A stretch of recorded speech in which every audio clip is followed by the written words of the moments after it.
The viral nostalgic film look has been going crazy lately. What's the secret? How can you achieve this too?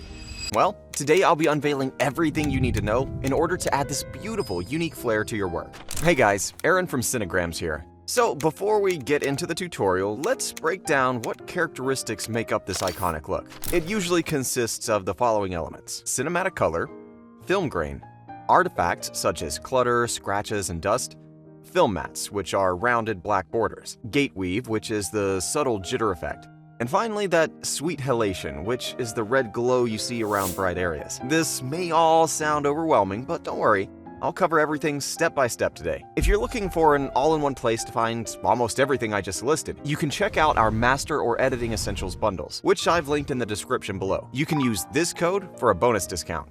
So let's start with this first example. The aspect ratio is 4:5 for posting on Instagram. We always work in DaVinci Resolve because, in our opinion, it's the most flexible for grading and has some very convenient built-in effects.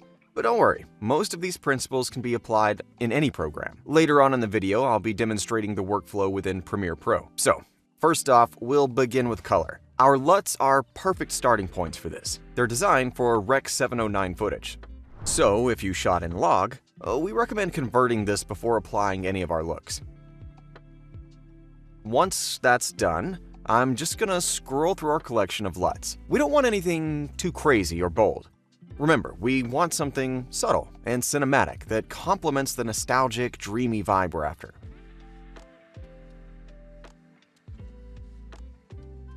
Euphoria Standard from TV looks seems like a great starting point. I'm gonna dial back the intensity a little bit and add some warmth to the highlights.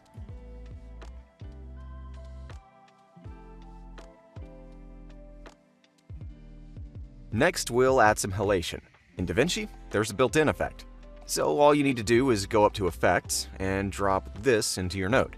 You will need the full version of DaVinci for this shortcut, but remember, there are plenty of other ways to achieve the same halation effect in any editing software.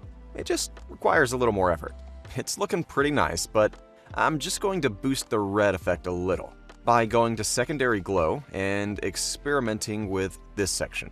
We'll finish off by toning down the strength of the dye layer. If you want, you can add some gate weave. It's very subtle, and it's an optional step for sure, but you can add camera shake from the Effects tab like this. Just make sure you tone it way down to almost zero.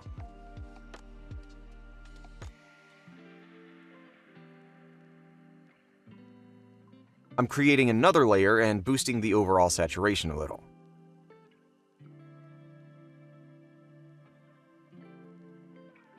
Real film wouldn't be this saturated, but this is just a personal preference.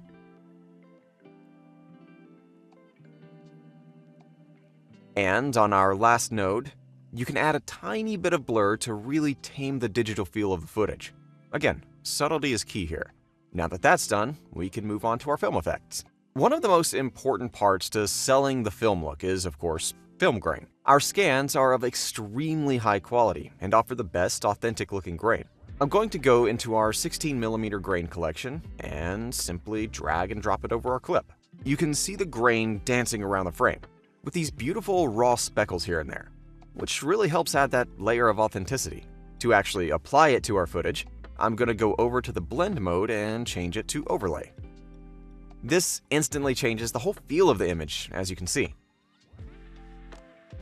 Though, I hope this translates well with YouTube's compression. If the grain is a little too strong for your liking, just dial back the opacity like this. And now for the cherry on top. Let's add one of our animated film mats. To fit your frame, simply recrop it to your liking. And there we go. Before and after. If you really want to go the extra mile, you can play around with some of our artifacts, film burns, and even some sounds. But that's pretty much it for this example. On to the next. It's debatable whether this one is a totally accurate representation of real film. It certainly has filmic elements, but obviously real film wouldn't pop with this much color. As I mentioned before, this is totally down to personal preference. Nevertheless, the breakdown for this one was very highly requested, so let's get into it. After converting to Rec. 709 again, you can scroll through our collection of LUTs. The one we originally used for this was Blade Runner from Movie Looks V1. It's too cold, so we'll add some warmth in the highlights and some coolness in the midtones to create some color contrast.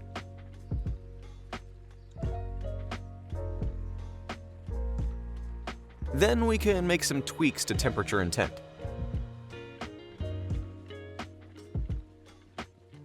Next, let's add some halation and adjust it accordingly.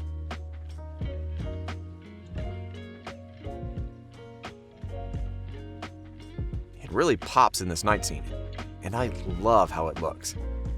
To finish up with the basic effects, we'll add some subtle blur and weave. Onto our film grain, we're, again, dragging and dropping a 16mm overlay and simply dialing back the intensity with this opacity slider.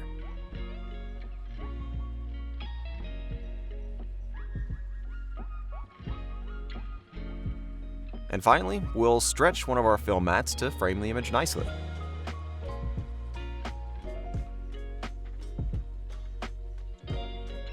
And we're done. Before and after.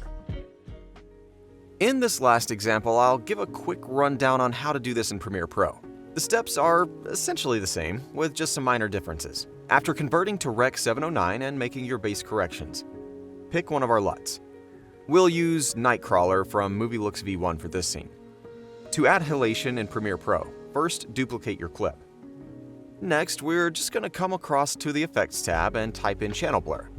Navigate to Effect Controls, and where it says Red Blurriness, type in a number. Set the blend mode to lighten, and boom. We can see that 50 is too much, so I'm going to go ahead and dial back the red blurriness value to around 30. That looks much better. Let's drag and drop one of our film grains like so, ensuring the blend mode is set to overlay. Remember to tweak the opacity if it's too strong for you. Lastly, we can finish off with one of our animated mats.